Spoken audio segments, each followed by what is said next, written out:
Beleza. Então, pessoal, bom dia a todos e todas. Eu sou Marcos Beccari e estou novamente junto com o professor Guilherme Altmaier, da ESG, diga hoje. Olá, gente.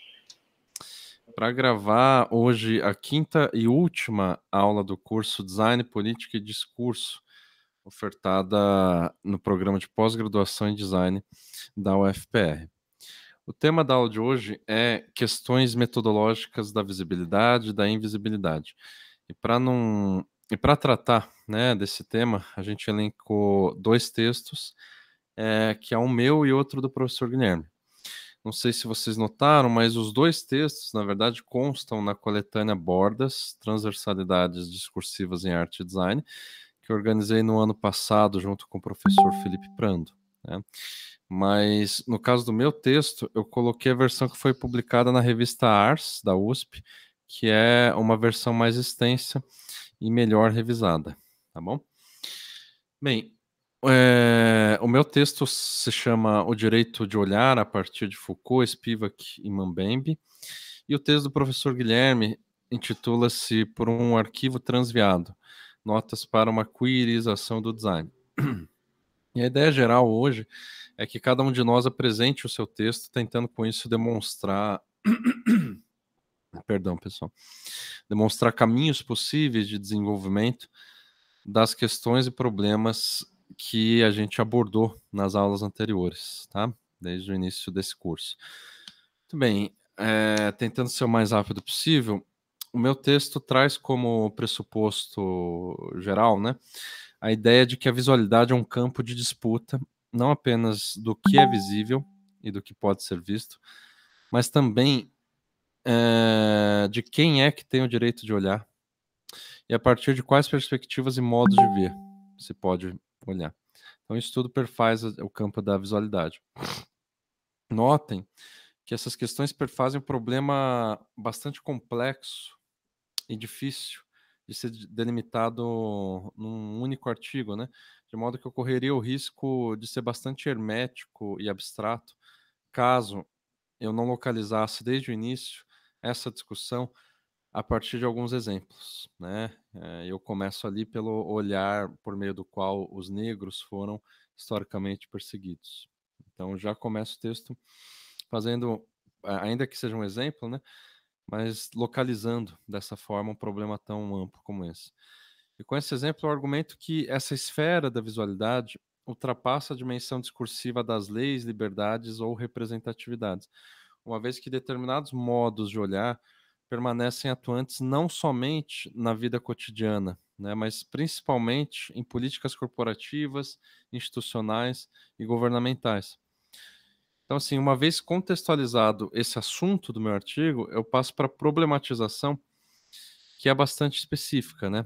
O fato de Foucault ser com frequência um alvo de crítica nos chamados estudos pós-coloniais e da subalternidade. E a partir desse problema bem pontual, né, o objetivo do artigo é igualmente bem localizado ali. Mostrar como Foucault permanece relevante ao estudo da visualidade, e isso a partir da releitura de dois textos que o criticam, né? Que é o Pódio Subalterno Falar, da Gayatri Spivak, e Necropolítica, do Ashley Mbembe. Além disso, eu faço uma espécie de adendo dizendo que não se trata de negar o valor desses textos, desses dois textos, né? E sim de colocá-los, digamos assim, à prova, para justamente valorizá-los, né? Ou seja, percebam que eu não parto, aliás, percebam que, de fato, eu parto de uma contextualização do tema geral da visualidade, apresento o problema logo na sequência, né, que eu pretendo responder, traço o meu objetivo, estabeleço um método e mostro a relevância desse estudo. Todos os elementos metodológicos estão ali logo na introdução. Caso contrário, né, eu acho importante pontuar isso para o artigo final. Se esses elementos não tivessem ali para o trabalho final de vocês, esse artigo não teria sido aceito para publicação, né, numa revista que, aliás, é Qualis A1. Pois bem, indo ao texto da Spivak, eu argumento de saída que o título seria muito mais honesto se fosse pode o intelectual falar, em vez de pode o subalterno falar. Porque ela fixa desde o início que o subalterno é, por definição, aquele que não pode falar. Então, se a pergunta é pode o subalterno falar, nas primeiras páginas ela mostra, ela responde não, não pode. Então, o que ela fala, ela dedica a maior parte do livro, né, ou do ensaio, para criticar, na verdade, dois intelectuais, né, Foucault e Deleuze, pelo fato de que, sob a leitura dela, que é também restrita a um debate chamado Os Intelectuais e o Poder, né, esses dois filósofos, segundo ela, falam pretensiamente em nome dos subalternos. Por isso que eu acho que o título mais adequado seria ou podem os intelectuais falar, em nome dos subalternos. Acontece que tanto Foucault quanto Deleuze, né? Enfim, eles não falam, na verdade, em nome dos subalternos em nenhum momento desse texto, né? Mas o argumento da Spivak é mais sofisticado. Segundo ela, é justamente a recusa deles em falar em nome dos subalternos o que sustentaria uma retórica do que ela chama de falsa transparência. Ou seja, é uma espécie de benevolência de deixar que os subalternos possam falar por si mesmos aquilo que, no entanto, eles não são capazes de falar, apenas uma mente iluminada, colonizadora, como a de Foucault e Deleuze, seria capaz de dizer aquilo que os subalternos teriam a dizer. Bom, daí eu tento desmontar a lógica de fundo que sustenta essa acusação da Spivak, né? Porque principalmente mostrando que se trata da prerrogativa do não dito, né? Que de modo geral é a mesma prerrogativa daquilo que os marxistas chamam de alienação ideológica. É basicamente como dizer que não importa o que o Foucault tenha a dizer, né? Porque no fundo ele não tem nada a nos dizer. Notem que é somente esse tipo de prerrogativa reducionista o que permite Spivak defender que Foucault e Deleuze querem apenas silenciar e recolonizar os subalternos. Por quê? Por uma questão de, nos termos dela, violência epistêmica. O olhar hegemônico sempre exerce, segundo ela, né, uma violência, mesmo quando não é intencional ou sequer consciente. E eu digo ali no texto, percebam bem, que eu concordo com isso. Mas o que escapa a Spivak é o fato de que todo olhar implica violência, não só o olhar hegemônico, né? E mais precisamente, é o olhar hegemônico, do ponto de vista Foucaultiano, o que possibilita o olhar contra-hegemônico, as práticas de resistência e, portanto, a subalternidade. Sendo que essa possibilidade de resistência ocorre justamente pela violência, e necessariamente pela violência. Tanto que o exemplo seminal que Spivak elenca só no final do texto, da indiana que comete suicídio, né, justamente para se fazer ouvir, ou tentar se fazer ouvir, ilustra justamente isso. Não só que não há resistência sem violência, como também que não há resistência possível fora dos circuitos hegemônicos. De tal forma que o olhar hegemônico também depende de práticas de resistência, porque é somente nessa tensão que as noções de hegemonia e resistência fazem sentido.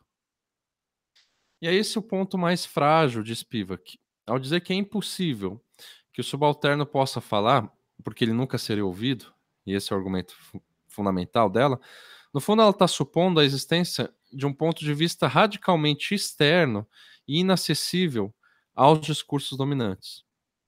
Ou seja, ao acusar Foucault e Deleuze de uma falsa transparência, Spivak pressupõe, né, quando ela diz eles cometem falsa transparência, ela está pressupondo o quê? Uma transparência verdadeira, algo como uma perspectiva pura, originária, que seria radicalmente intransponível. E vejam, se é intransponível, como é possível a gente falar, ou ela própria falar, desse ponto de vista? Né? E isso retoma o que eu disse no início. A questão de central de Spivak não é se os subalternos podem falar ou não. Porque, no fim das contas, ela proíbe os intelectuais de falarem qualquer coisa sobre os subalternos. Mas veja que interessante. Sendo ela própria, a Spivak, uma subalterna que se tornou intelectual, Spivak acaba interditando a si mesma duplamente, tanto enquanto subalterna quanto como uma intelectual. Ela fixa de saída, os subalternos não podem falar. E ao longo do texto ela mostra, os intelectuais tampouco. Bom, indo agora para o texto do Mambembe, eu começo esclarecendo, né, uma espécie de dupla face do biopoder, que significa simultaneamente um poder sobre a vida, né, como por exemplo por meio do dispositivo da sexualidade, que produz determinadas formas de vida, mas também, e essa é a outra face, um poder sobre a morte, como é o caso do racismo, né, que vai invisibilizar e hierarquizar determinadas vidas. Embora reconheça essa ambiguidade própria da biopolítica e do biopoder, o Mambembe vai dizer que a noção de biopolítica não é mais suficiente para explicar como grandes populações vêm sendo expostas à morte, e é nesse sentido que ele vai propor o conceito de necropolítica, né? Mas, se de um lado Foucault já dizia que a morte em massa é um dos principais instrumentos da gestão populacional na biopolítica, Mambembe vai argumentar que o genocídio tem sido feito de maneira independente do Estado. Mas, assim, a diferença crucial, conforme eu argumento no texto, é que Foucault entende que toda política sempre foi uma forma de guerra e sempre envolveu morte.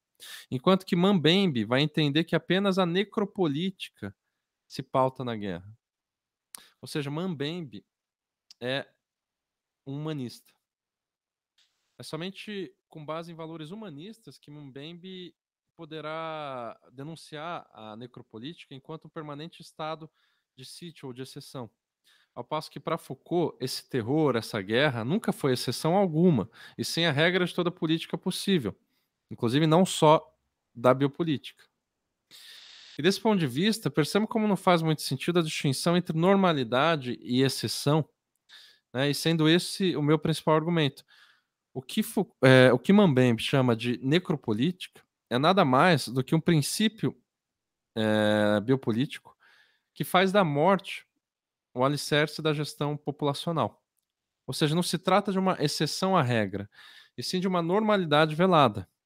Mais precisamente, se trata de uma estratégia invisível e irrepresentável, na medida em que os genocídios são amorfos, sem sentido, porque são sempre enredados pelo véu biopolítico, né, que vai considerar esse tipo de genocídio, esse tipo de invisibilização, como algo não civilizado. E é isso que eu denomino no texto de opacidade da necropolítica, né? À primeira vista, parece um paradoxo. A morte em massa é intolerável e cada dia mais tolerada, normalizada, tal como um racismo, tal como o próprio racismo, na verdade, que, a despeito de todas as lutas históricas, permanece sendo estrutural nas nossas micropolíticas e macropolíticas também. Mas, na verdade, não há paradoxo nisso, porque o biopoder só se sustenta às custas do necropoder. A necropolítica só existe como gestão da invisibilidade que sustenta a biopolítica. E não algo que, como o Mambembe argumenta, né, estaria substituindo a biopolítica ou entrando no lugar da biopolítica. Afinal, o desenvolvimento da chamada civilização ocidental, com seus valores humanistas esclarecidos, é um processo indissociável do genocídio histórico dos escravos, por exemplo, um genocídio que vai do século XV até o XIX, mínimo.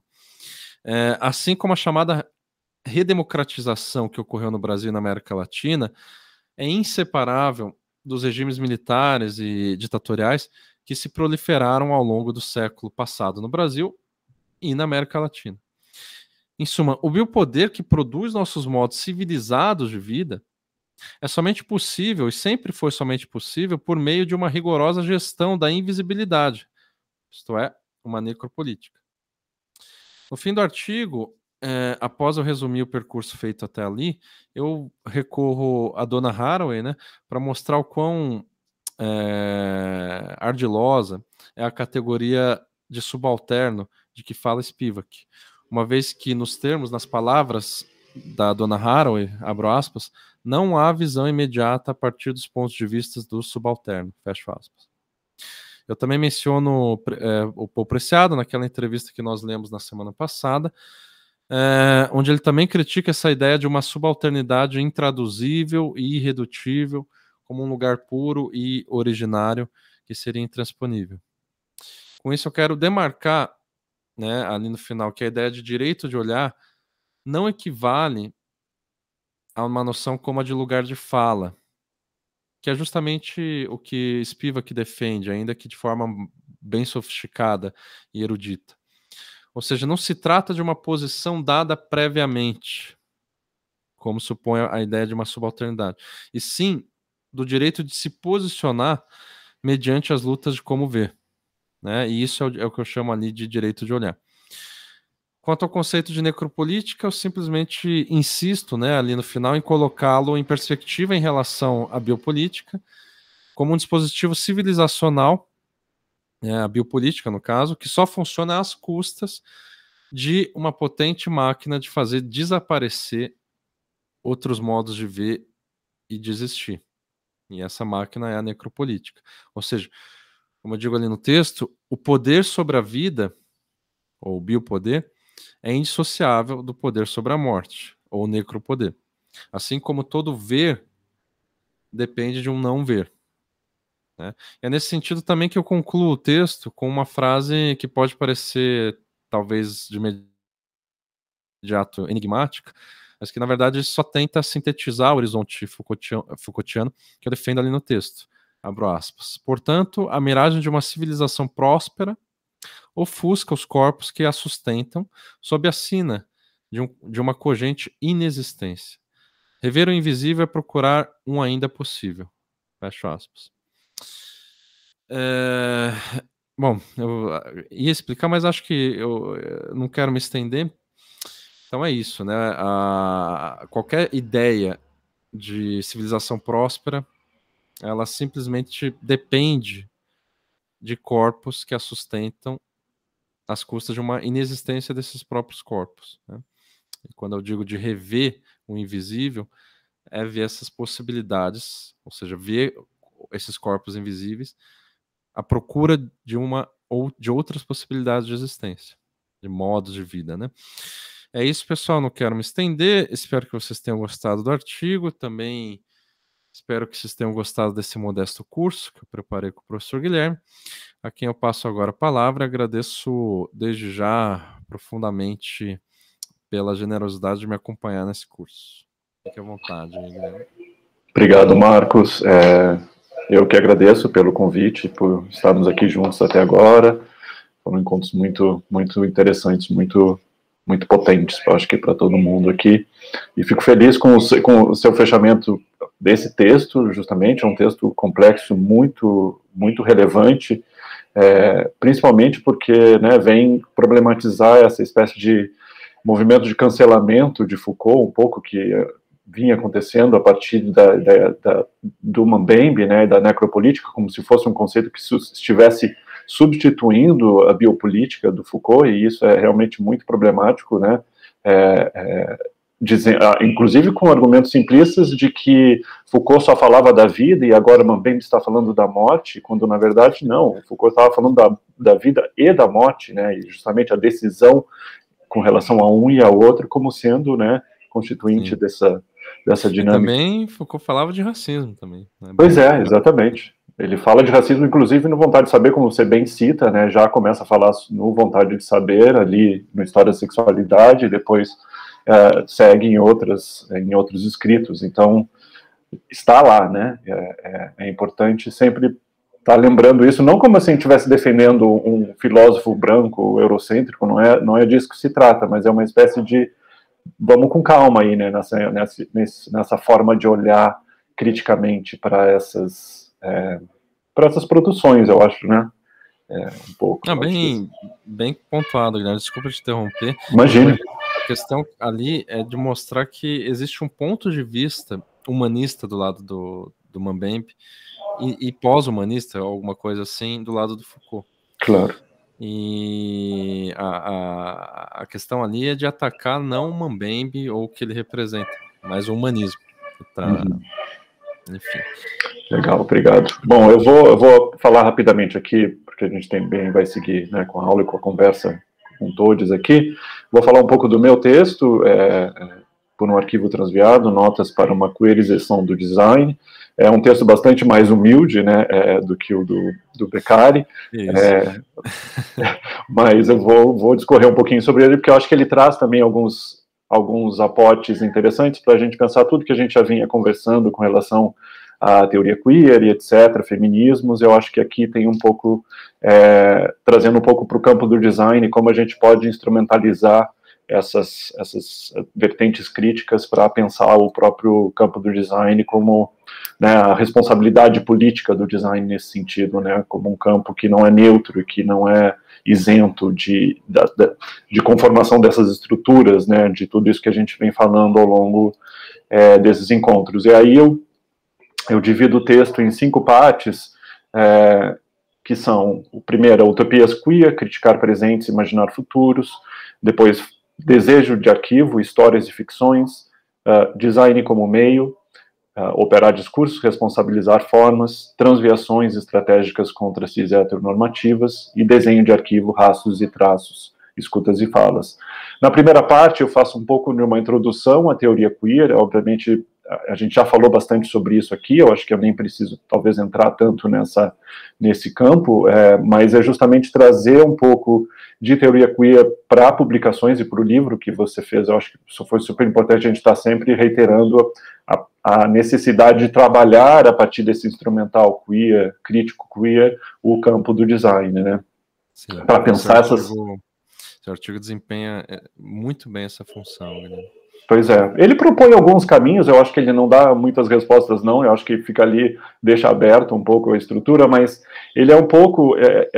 o artigo é derivado um pouco de experimentos da minha própria pesquisa de doutorado, de desenvolvimento da plataforma tropiqueer.org, plataforma digital de salvaguarda de memórias e para pensar arquivo, que está ainda em processo de desenvolvimento e de ser pensada, mas eu acho que ele traz alguns indícios metodológicos de como lidar com práticas a partir do design, entender o design como algo interdisciplinar e transdisciplinar, e como sendo um campo que colabora na conformação dessas estruturas, né, e, portanto, seria parte, e aí eu falo com o Mambembe, falo com o Derrida aqui no artigo com Foucault, justamente para entender que a própria estrutura, ela é parte do discurso, ela conforma o discurso também, né. Então, pensar o design um pouco como sendo, pensar a responsabilidade do design um pouco a partir dessa chave, né? E aí pensar, né, que o sistema operante da cis heteronorma administra a visibilidade e reconhecimento público dos corpos. Eu acho que o Marcos já falou isso bastante com relação ao texto, e a gente já trabalhou isso, né? E essa divisão entre corpos normais e corpos abjetos e socialmente marginalizados, e essa é o que eu trabalho nessa primeira parte. E em seguida começo a falar sobre o arquivo, perigosamente, óbvio, porque arquivo é um campo vasto e gigante, né, arquivologia, e aqui eu me atrevo um pouco meio que arriscadamente falar sobre o que seria um novo conceito do arquivo, o que está sendo pensado criticamente pelo Derrida, né, principalmente no mal de arquivo, Foucault na arqueologia do saber, e Mambembe também, que tem um texto super interessante que chama Poder do Arquivo e Seus Limites, justamente para trago essas noções de arquivo para pensar como que pode ser repensada a forma de construção de arquivos a partir de dissidências de gênero e sexuais, que é um pouco o intuito da plataforma, né?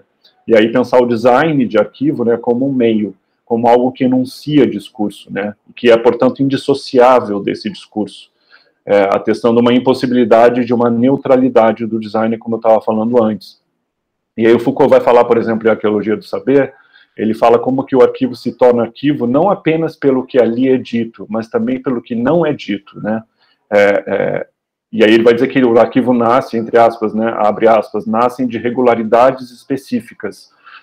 E eu acho que isso é importante a gente entender, e aí Mambembe complementa isso, dizendo que o arquivo é um produto de um julgamento, é resultado de práticas de um poder e competência específicos.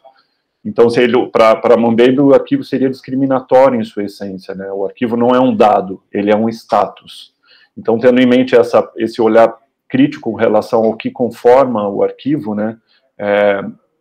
O Derrida aporta no Mal de Arquivo, e aqui eu trago somente um recorte do que o Derrida fala em Mal de Arquivo, é um texto realmente muito importante, né, nesse campo, né, essa noção de que a estrutura que sustenta, que dá forma ao arquivo, ela é determinante para a definição do que pode ser ou não armazenado. E aí, revelando de alguma forma, né, como a memória e a história são olhadas, são ditadas pelas condições materiais e meios tecnológicos, aqui pensando já uma plataforma digital, né, utilizados num dado momento.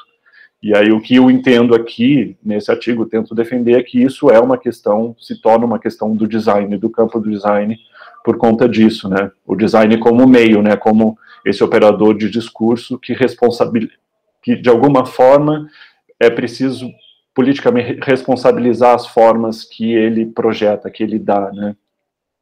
E aí eu penso o design no texto como uma técnica, né? Que sugere caminhos e propõe meios de distribuição da informação, algo que informa, né, mais forma, que dá forma a algo, né, e aí pensar a respeito, como eu falei antes, dessa responsabilidade política, né, como máquina geradora de procedimento e estruturas de sustentação de uma arquitetura de informação. E aí também passa um pouco por Donna Haraway, e aqui nossos trabalhos se encontram um pouco, né, Donna Haraway em Saberes Localizados, justamente para pensar o papel do designer nessa dinâmica, né, do próprio lugar de enunciação, da responsabilidade política do próprio designer, né, que para dizer de certa forma, de forma vulgar, assim, que o designer isentão não existe nesse sentido, né. Eu acho que é isso que eu tento trazer um pouco nesse trabalho. E aí eu parto para pensar um pouco de transviação, nessa parte que chama transviações estratégicas contra cis heteronormativas, justamente trago um artigo da professora Denise Portinari, que chama Queerizar o Design, onde ela vai falar sobre essa ideia de queerizar como algo, como um gesto, como algo a ser feito, como algo a ser parte de uma prática, né? E para ela isso consistiria num abrir dos olhos, né, do campo para as implicações éticas, estéticas e políticas das práticas, né, trazendo à luz a atuação do campo na produção de uma certa normatividade. E aqui a gente poderia elencar uma série de autores que já trabalham, né, com relação a isso. A gente tem o objeto desejo, né,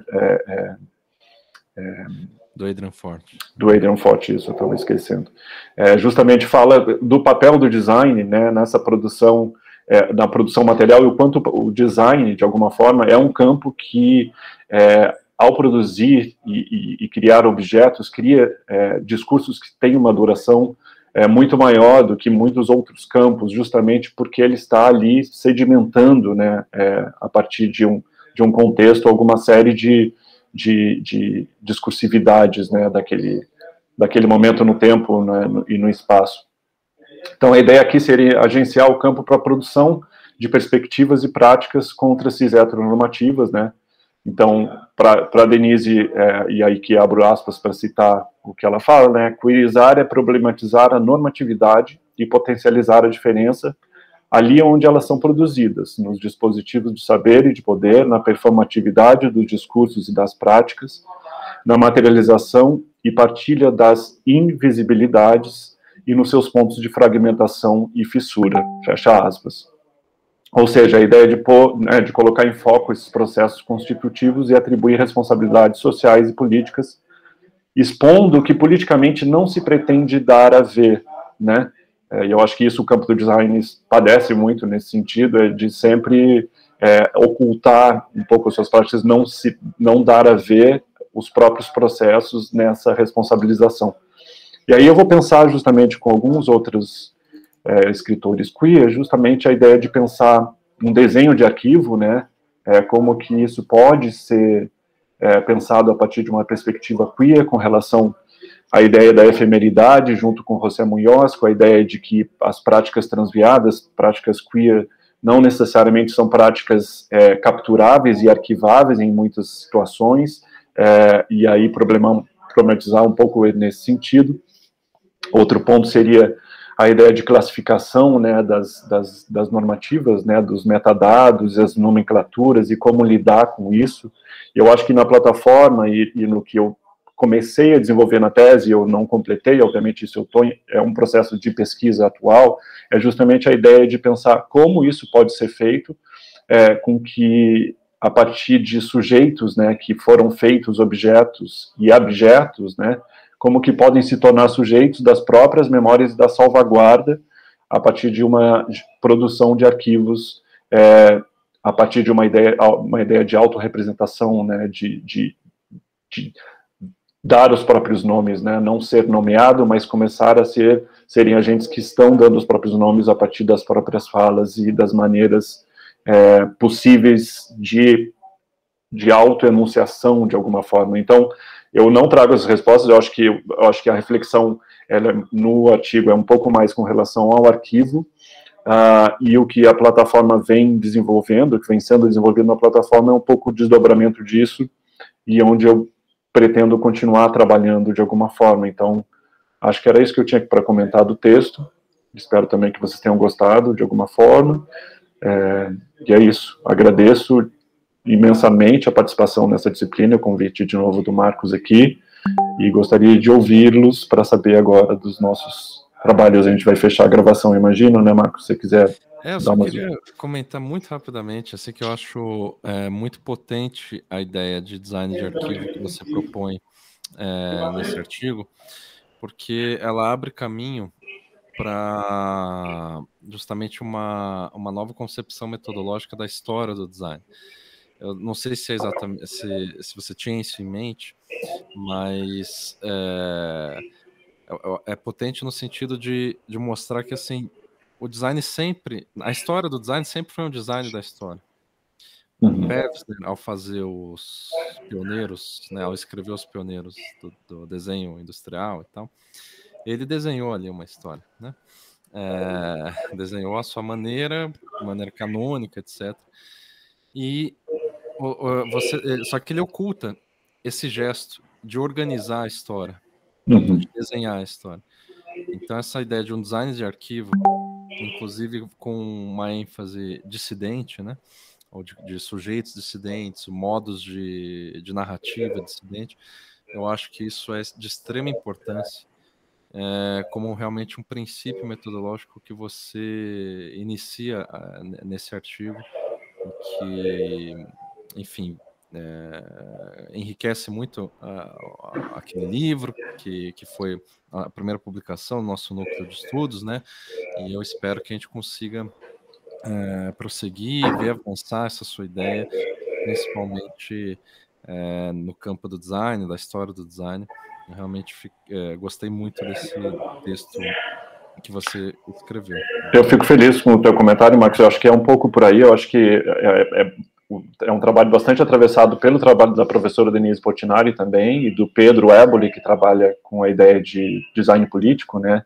Então, acho que é um pouco, acho que é onde nossos grupos de pesquisa se encontram, convergem muito fortemente, é justamente nesse olhar crítico para o próprio campo e nas próprias práticas do campo, né? Como você bem falou, não é algo que a gente está desenhando, a gente está olhando para o desenho do desenho, né? De alguma forma. Eu acho que essa. Feito, né? E a própria história, né? Considerando aí ela própria como uma prática desenhada, a prática muitas vezes de organização, né? E essa prática é ocultada. Você coloca muito bem esses problemas desse ocultamento.